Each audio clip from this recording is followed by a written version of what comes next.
It's beer o'clock on Real Ale Craft Beer. I've been to Tesco recently and I've seen on their shelves that they have a brand new Northern Monk beer. Of course, I'm going to start this review with saying I'm going to be as impartial as I possibly can. Well, I'm always impartial. What am I talking about? I'm going to be 100% impartial with this review because I always am. There's no pre-written agendas, there's no pre-written nastiness. I've brewed with this company in the past. They're lovely people. I just don't agree on the direction that this brewery is currently heading. And as an independent beer reviewer, I'm allowed to have my opinion. I'm allowed to be able to say, hey, Northern Monk, you once brewed great beer.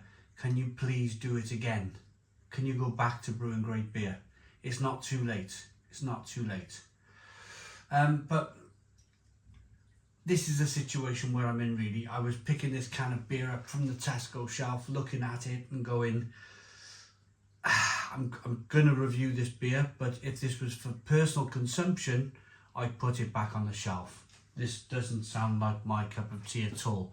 But you guys, the next question is, why do I review it then? Why am I interested in reviewing a beer that I won't like? You guys want to know my opinion. You guys want to know what I want to say and think and feel about this beer. That's why you tune in. So let's do it. Let's do it. I know already I've probably got about 15 comments saying, oh, you know, you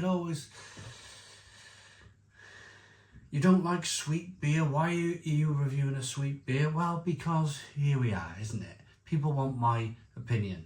This is by Northern Monk and this is their peanut, butter and jam collaboration stout brewed with Toast Brewing.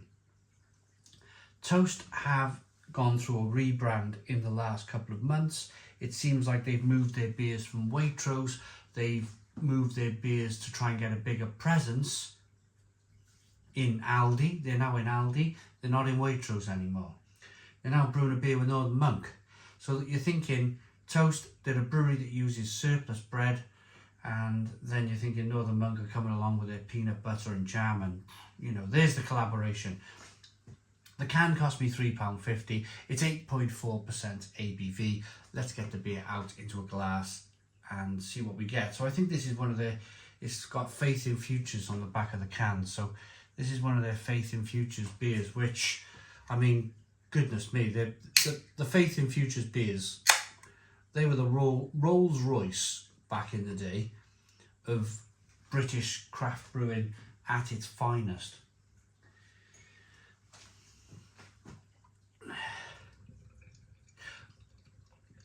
Might have been Sainsbury's. No, I think this was Sainsbury's. I was thinking to myself, I only went to Tesco the other day. No, I went to Sainsbury's as well. This could very well be in Sainsbury's for £3.50 a can.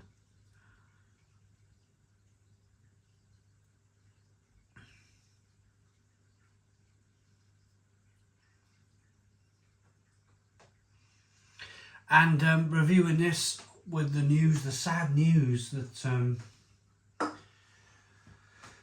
Terry Griffiths, the late great Terry Griffiths, he passed away Sunday the 1st of December 2024 at the age of 77, one of Wales's finest snooker players. I'm a snooker player myself. What a player he was. One finger, tan coloured head. Jet black beer in the glass. Not much in the way of carbonation. Let's get the aroma.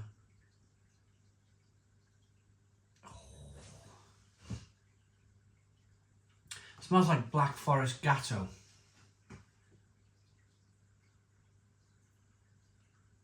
But then peanut butter jelly time.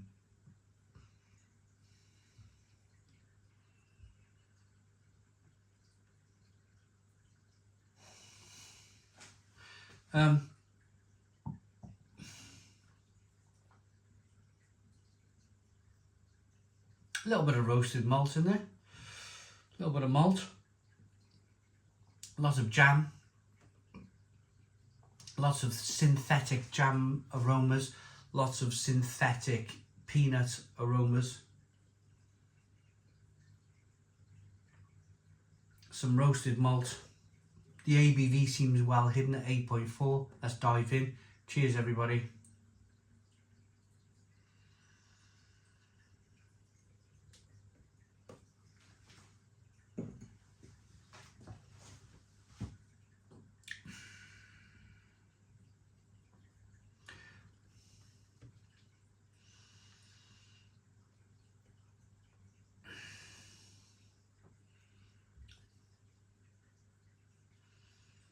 The finish of the beer is actually quite nice. The finish of the beer is quite roasty and toasty and creamy and rich, but it's the start of the beer that concerns me. It's that kind of synthetic jellies and synthetic peanut flavours that just made me, did you see, I kind of just made me twist my head a little bit, just like, oh. But once you get over that, and let's not forget, there will be people out there that love that peanut butter flavour and they love that jam flavour.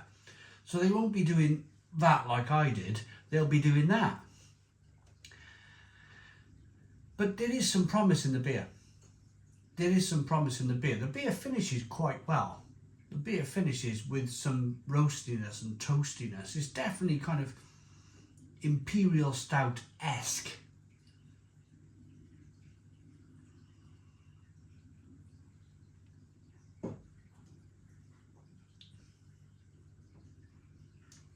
Oh no, it's just that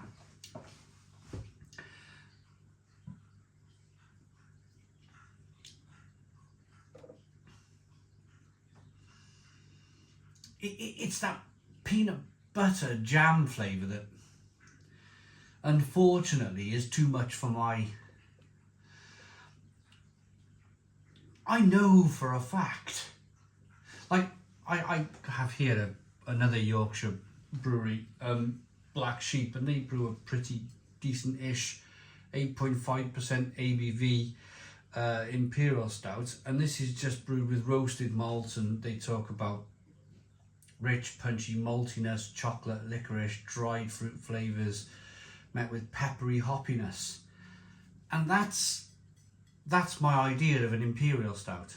That is my idea of an Imperial Stout. That's... You're getting all that pepperiness, you're getting all that nuttiness, that biscuit. You're getting it all from the roasted malt in the beer. And of course the hops. It's a pure beer. It's a pure beer, but I on a personal level will never really understand why these brewers choose to do this. Why they choose to go down this synthetic, oily, slick, peanut butter, sweet, jammy. You see it all the time. You see it all the time. It must be popular, but how popular can it be? How popular can this sort of thing be? I mean, it seems like, for me, this was definitely purchased in Sainsbury's. My apologies for my beginning of the review saying Tesco's.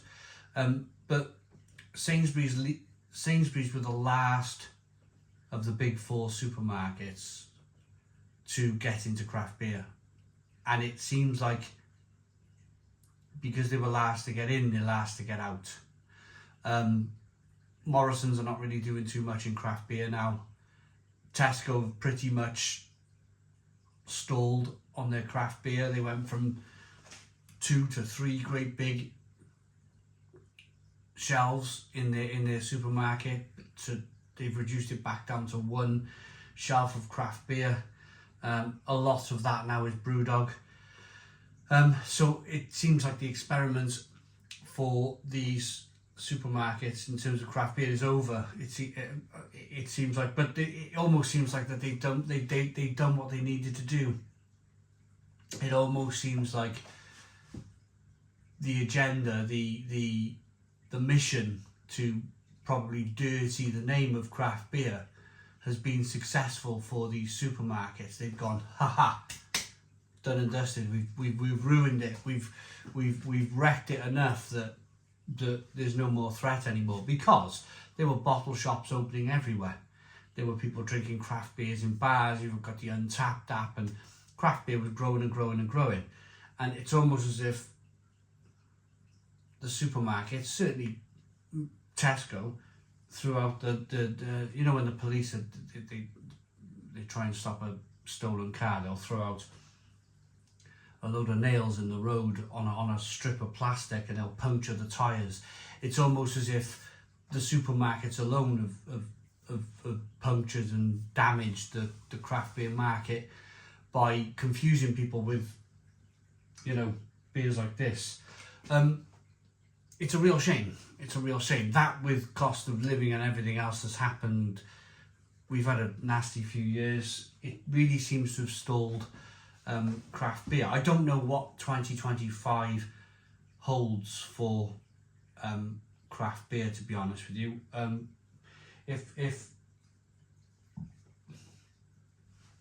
the supermarkets are hell bent on still bringing this stuff out, which they're not, then I don't think it's going to work. My personal rating on the peanut butter and jam Imperial Stout from Northern Monk, look, rocking that beer back and forth, doesn't look the worst beer in the world, does it? Got good conditioning, got a good head, it's got nice roasty finishes on the back end. It's just that kind of initial peanut and jam that I don't like. I can't get past that. That means I can't drink it. That beer will be going down the sink, unfortunately. No, it's undrinkable for me, unfortunately, even though it's got a nice kind of lovely roasty toasty Imperial Stout finish. 4 out of 10. 4 out of 10 from Real Ale Craft Beer. I hope you liked the video. Please put your comments in the comments box. Subscribe to our daily beer and food reviews. Give us a big fat thumbs up. Boom. Cheers.